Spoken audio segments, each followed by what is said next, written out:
नमस्कार, उत्तर प्रदेश विशेष में आपका स्वागत है। मैं हूं आपके साथ पराग गुप्ता। सबसे पहले बात करेंगे बड़ी खबर की। बीजेपी यूपी कोर ग्रुप की बैठक दिल्ली में हुई। बैठक में गृह मंत्री अमित शाह, धर्मेंद्र प्रधान मौजूद रहे। लगभग 5 घंटे तक ये बैठक चली। सीएम योगी आदित्यनाथ बीजेपी मुख्यालय से रवाना हुए। तीसरे, चौथे और 5वें फेज के उम्मीदवारों पर मंथन इस बैठक में हुआ है। साथी दलों की सीटों पर पहले ही मंथन हो चुका। काशी और गोरखपुर क्षेत्र समेत सभी सीटों पर चर्चा हुई है। ये बड़ी जानकारी आपको बता रही है। बीजेपी यूपी कोर ग्रुप की बैठक हुई है दिल्ली में। अमित शाह, धर्मेंद्र प्रधान इस बैठक में शामिल रहे। लगभग 5 घंटे तक ये बैठक चली। सीएम योगी आदित्यनाथ बीजेपी मुख्यालय से रवाना हुए। ये बड़ी जानकारी इस वक्त आपको बता दें। बीजेपी बैठक को लेकर तीसरे चरण, चौथे चरण और 5वें चरण के उम्मीदवारों पर मंथन दिल्ली में हुई बीजेपी की इस बैठक में हुआ है। बीजेपी यूपी कोर ग्रुप की बैठक को लेकर ये अपडेट आपको बता रही हैं।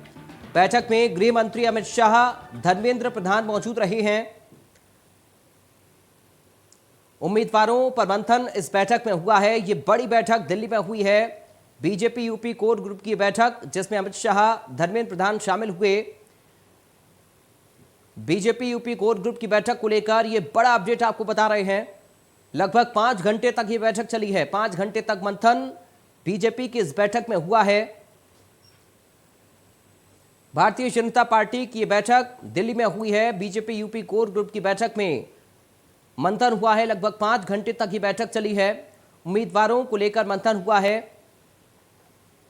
बैठक में गृह मंत्री अमित शाह, धर्मेंद्र प्रधान मौजूद रहे हैं। लगभग 5 घंटे तक दिल्ली में ये बैठक चली है।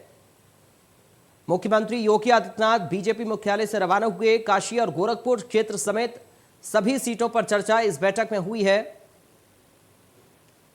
बड़ी जानकारी बीजेपी यूपी कोर ग्रुप की बैठक से जुड़ी हुई आपको दे रहे हैं। दिल्ली में यह बैठक हुई है। अमित शाह, धर्मेंद्र प्रधान इस बैठक में मौजूद रहे। तीसरे, चौथे और 5वें फेज के लिए उम्मीदवारों पर मंथन इस बैठक में हुआ है। सहयोगी दलों के उम्मीदवारों के मंथन पर पहले ही जो चर्चा है वो हो चुकी है और अब काशी और गोरखपुर क्षेत्र समेत बाकी सीटों को लेकर उम्मीदवारों के नामों पर मंथन इस बैठक में हुआ। ये बड़ी जानकारी इस वक्त आपको बता रहे हैं। दिल्ली में बीजेपी यूपी कोर ग्रुप की बैठक हुई है जिसमें अमित शाह और धर्मेंद्र प्रधान भी शामिल रहे हैं। लगभग 5 घंटे तक ये बैठक हुई है।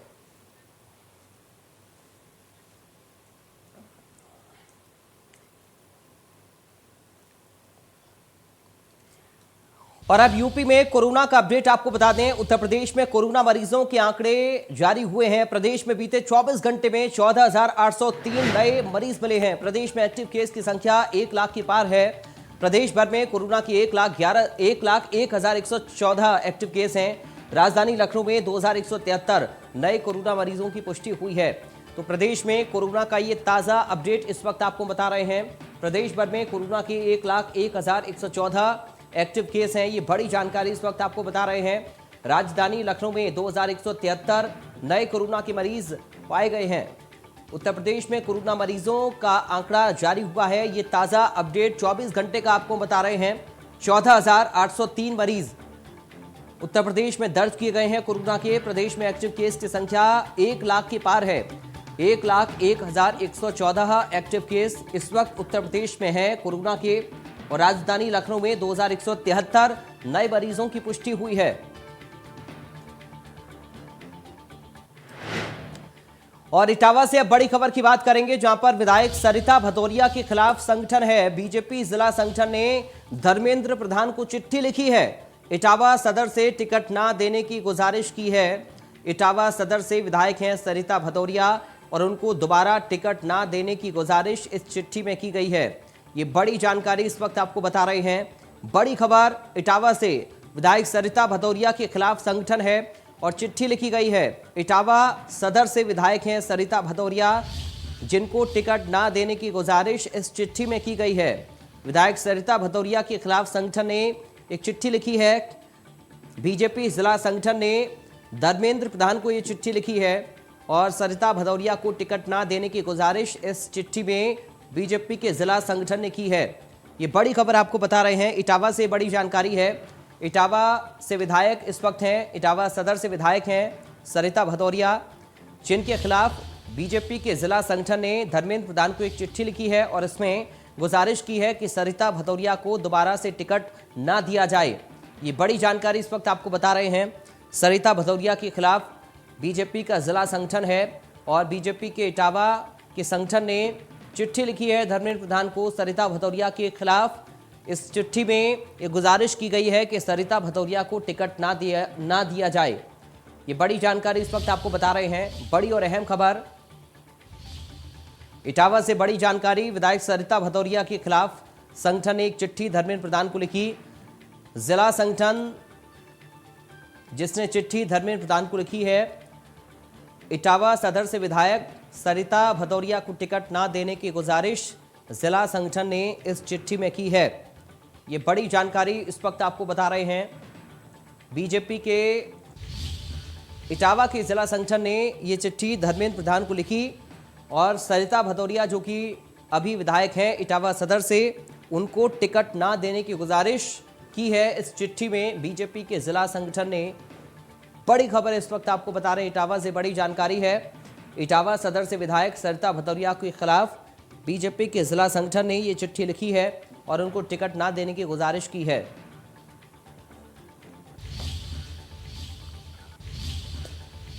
उधर समाजवादी प्रमुख अखिलेश यादव ने प्रेस कॉन्फ्रेंस की और फ्री बिजली के लिए बुधवार से घर घर अभियान चलेगा, ये जानकारी दी। उन्होंने कहा कि घर घर नाम रजिस्टर्ड करने के लिए अभियान चलेगा। 300 यूनिट फ्री बिजली देंगे, ये अखिलेश यादव ने वादा किया है। सपा नेता और कार्यकर्ता कल से घर घर जाएंगे। सपा नेताओं पर फर्जी केस दर्ज किए गए। सपा का अभियान नाम लिखाओ फ्री बिजली योजना के लिए कल से रजिस्ट्रेशन इसके शुरू हो रहे हैं। अखिलेश यादव ने प्रेस कॉन्फ्रेंस कर ये बताया और कहा कि लड़ाई लगातार लड़नी पड़ेगी। यूपी की जनता बीजेपी से नाराज है। आजम खान के बेटे अब्दुल्ला आजम साथ में उनके मौजूद रहे। ये बड़ी जानकारी इस वक्त आपको बता रहे हैं। उनके पास वर्तमान में घरेलू बिजली के कनेक्शन हैं, उनके बिजली के बिल में जो नाम लिख करके आता है वही नाम लिखाएं।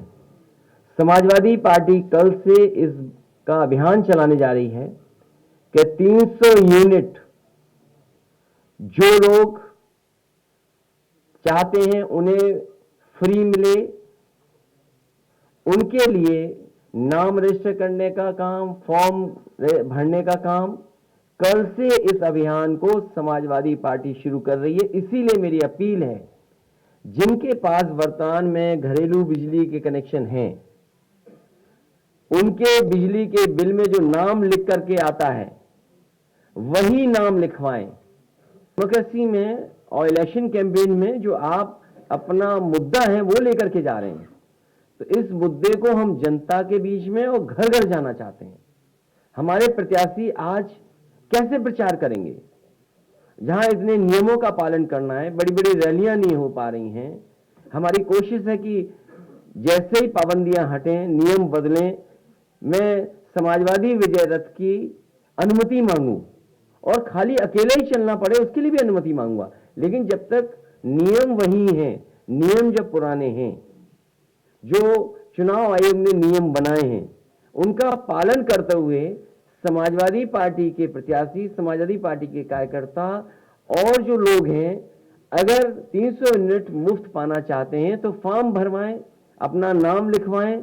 और नाम इसलिए जरूरी है कि जो बिल में नाम आता है, बिल में जो नाम आता है वही नाम जरूरी है। क्या मुख्यमंत्री जी ने जो अपना एफिडेविट लगाया है उन पे क्या कम धाराएं हैं? जो डिप्टी सीएम है उन पे कम धाराएं हैं? जो अभी जानकारी मिली है, सबसे ज्यादा आपराधिक मामलों में कोई विधायक अगर विधानसभा में पहुंचे हैं तो भारतीय जनता पार्टी ने पहुंचाए हैं। और हमने आपने खुलेआम देखा है सांसद विधायक में कितनी मार पिटाई हुई। लखनऊ में समाजवादी पार्टी के राष्ट्रीय अध्यक्ष अखिलेश यादव की प्रेस कॉन्फ्रेंस में आजम खान के बेटे अब्दुल्ला आजम खान और स्वामी प्रसाद मौर्य के साथ तमाम कार्यकर्ता मौजूद थे। महत्व की बात यह है कि 300 यूनिट फ्री बिजली पर बड़ा कार्ड खेलने के लिए कल से समाजवादी पार्टी के कार्यकर्ता द्वार अभियान चलाकर ऑनलाइन और फिजिकली फॉर्म भरवाएंगे। जिससे कि बिजली फ्री मिलेगी। सरकार आने पर घर घर तक इस योजना की जानकारी पहुंचाने के लिए कार्यकर्ताओं द्वारा कैंपेन चलाया जाएगा। टेंडर किया गया था, उस स्पेसिफिकेशन को नहीं बांटा गया है। कोई नए तरह की टैबलेट बेच दी गई, बांटी गई है, जिसके कारण ये बड़े पैमाने पे शिकायतें आ रही हैं। ओपन नहीं हो रहा है, बच्चे लगातार वो शिकायतें होंगी, कहीं न कहीं स्पेसिफिकेशन से समझौता किया होगा। उन्नाव में ही एक ऐसा डिस्ट्रिक्ट है जहाँ पे 200 बच्चों का टैबलेट नहीं खुल रहा है। ये हो सकता है प्रदेश में और जगह भी इस तरह हो। लखनऊ में सीटों को लेकर जिस तरह से मीडिया में बात चल रही थी, उसके बाद शिवपाल यादव अखिलेश यादव से मिलने पार्टी कार्यालय पर पहुंचे। वहां से आधे से 1 घंटे की बैठक हुई, बातचीत हुई, लेकिन आखिर में क्या अंदर चर्चा हुई इसका तो अभी तक कोई बयान नहीं आया। लेकिन शिवपाल यादव ने साफ कहा है कि वो समाजवादी पार्टी को जिताने के लिए हर प्रयास कार्य करेंगे। तो वहीं दूसरी तरफ शिवपाल यादव के पास जब खुद का सिंबल नहीं है तो वो समाजवादी पार्टी के ही सिंबल से चुनाव लड़ेंगे, तो कहीं ना कहीं अघोषित विलय ही माना जाएगा। लगातार मीडिया में टिकट को लेकर शिवपाल यादव की जो चर्चाएं हो रही थी, उसके बाद शिवपाल यादव पार्टी कार्यालय समाजवादी पार्टी कार्यालय पहुंचे और यहां पर अखिलेश यादव से मुलाकात की। लगभग आधे से 1 घंटे की मुलाकात हुई, बैठक हुई, बातचीत हुई और आखिरकार क्या फैसला हुआ, हालांकि ये तो सामने नहीं आया है, लेकिन शिवपाल यादव ने ये साफ कहा है कि समाजवादी पार्टी को जिताने के लिए हर तरीके से कार्य किया जाएगा। और सबसे महत्वपूर्ण बात है कि जब शिवपाल यादव के पास उनका खुद का सिंबल नहीं है तो कहीं ना कहीं अब माना जाएगा कि ये समाजवादी पार्टी के ही सिंबल से चुनाव लड़ेंगे, तो कहीं ना कहीं ये भी माना जा सकता है कि अघोषित विलय ही माना जाएगा। कैमरा पर्सन शिवम के साथ पंकज मंडल, इंडिया न्यूज़, लखनऊ। लगातार वरिष्ठ बीजेपी सांसद रीता बहुगुणा जोशी ने आज उत्तर प्रदेश बीजेपी के चुनाव प्रभारी केंद्रीय मंत्री धर्मेंद्र प्रधान से मिलकर अपने बेटे को विधानसभा का टिकट देने को कहा है। रीता बहुगुणा जोशी ने कहा कि अगर परिवार में एक ही व्यक्ति को चुनाव लड़ाने का फैसला पार्टी का है तो वो सांसद का पद छोड़ने को तैयार है। इस समय मौजूद है बीजेपी की वरिष्ठ नेता और सांसद रीता बहुगुणा जोशी जी। रीता जी, आज आप केंद्रीय मंत्री धर्मेंद्र प्रधान जी से मिली थी, क्या कुछ मांगे हुई, कुछ आपने बात रखी कुछ सामने? देखिए, बहुत बड़ा चुनाव है और परिवेश भी बदला हुआ है, तो उस संदर्भ में मैं खुद गई थी मिलने। मेरे अपने क्षेत्र में, अपने मंडल में किस प्रकार चुनाव प्रचार हो और क्या क्या उसमें दिक्कतें आएंगी या कुछ सुविधाएं होंगी, उस पर मैं उनसे चर्चा करने गई थी और 10 मिनट उनसे चर्चा हुई, बस समाप्त हो गया। रीता जी, कहा ही जा रहा है कि आप अपने बेटे के लिए टिकट मांग रही, क्या इस बात में सत्यता है? आज तो उसकी कोई चर्चा मैंने नहीं की, मेरे बेटे ने खुद अप्लाई किया है। देखिए, वो 43 वर्ष के हैं, 12 साल से एक क्षेत्र में काम कर रहे हैं, लखनऊ के वासी हैं, तो उनका हक बनता है, उन्होंने अप्लाई किया जैसे बाकी लोगों ने भी किया है। उन्होंने भी नाम अप्लाई किया है, पार्टी को निर्णय लेना है। लेकिन ये बात सच है कि मैंने तो 2019 में ही कह दिया था कि मेरा आखिरी चुनाव है, इसके बाद मैं कोई चुनाव नहीं लड़ूंगी। और 19 का चुनाव भी मैं पार्टी के निर्देश पे लड़ने गई थी, स्वतः मैंने टिकट मांगा नहीं था। अब जो परसों निर्णय पार्टी का हुआ, मैं सम्मान करती हूँ उसका, आखिर कहीं तो लाइन ड्रॉ करनी पड़ती है। पार्टी ने तय किया कि एक परिवार में 2 जनों को नहीं देंगे, बिल्कुल सही है। तो मैंने आज नड्डा जी को सुबह पत्र लिख दिया, जिसमें मैंने उनको ये लिखा है कि यदि आप उचित समझें और मैं को अगर आप टिकट देने पे विचार करें तो मैं वर्तमान की सीट भी त्यागने को तैयार हूँ, ताकि भी उनके लिए दिक्कत ना हो। यानी कभी परिवार के कारण बनता है तो आप अपना पद छोड़ने को तैयार रहेंगे? परिवार का सवाल ही नहीं है। देखिए, परिवार में मत उलझाइए।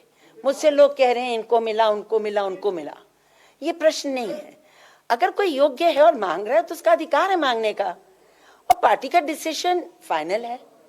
ये थी रीता बहुगुणा जोशी, जिनका कहना है कि पार्टी का जो फैसला होगा उसको मानेंगे। कैमरामैन प्रमोद दास के साथ संजय शर्मा, इंडिया न्यूज़, दिल्ली। एक चर्चा गर्म है। कांग्रेस ने लड़की हूं लड़ सकती हूं के नारे पर यूपी में पीड़ित महिलाओं को टिकट दिया है। इस विधानसभा चुनाव में उत्तर प्रदेश अपना वजूद खो चुका है। कांग्रेस खुद को वापस लाने के लिए जुटी है। हाथरस से पीड़ित के परिवार की किसी महिला को टिकट देकर कांग्रेस यूपी की सरकार के खिलाफ चुनाव के मैदान में उतार रही है, पर पीड़ित पर परिवार ने चुनाव लड़ने से इनकार कर दिया है। इंडिया न्यूज से खास बातचीत करते हुए ये बताया कि अभी किसी को टिकट नहीं दिया गया। उनके पास अभी पीड़ित परिवार को टिकट देने की बात की कोई जानकारी नहीं है।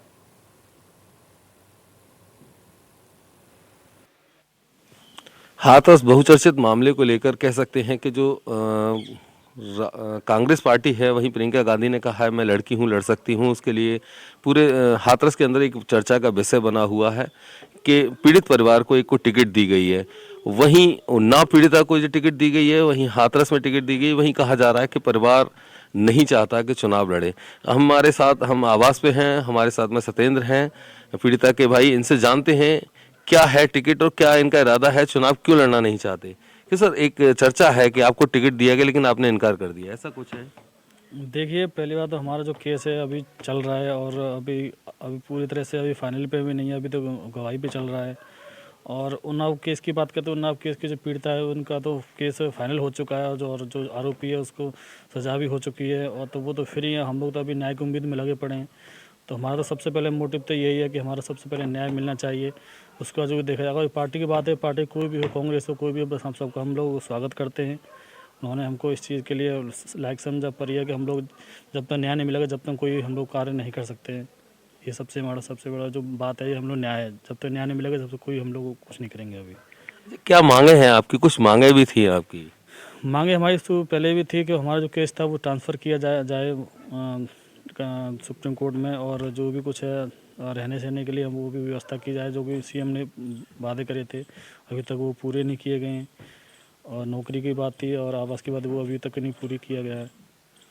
अच्छा, वहीं टिकट के लिए कांटेक्ट किया आपसे किसी पार्टी ने अभी तक? जी नहीं, टिकट नहीं किया, क्योंकि हम लोग तो न्यूज़ के जरिए और उसके जरिए पेपर के जरिए हमें पता पड़ा कि हाँ कि उन्होंने वैसे हमारे लिए टिकट के लिए बात करी है।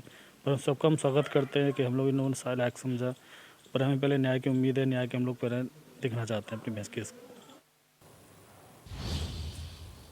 और इस वक्त एक बड़ी खबर सामने आ रही है, बड़ी जानकारी आपको बता दें। मौलाना तौकीर रजा खान का वीडियो वायरल हुआ है। ये बड़ी जानकारी इस वक्त आपको बता दें। वीडियो पर मौलाना की सफाई सामने आई है। धर्म के आधार पर जहर घोलने की कोशिश है। तौकीर रजा का बीजेपी ने वायरल किया है पूरा वीडियो।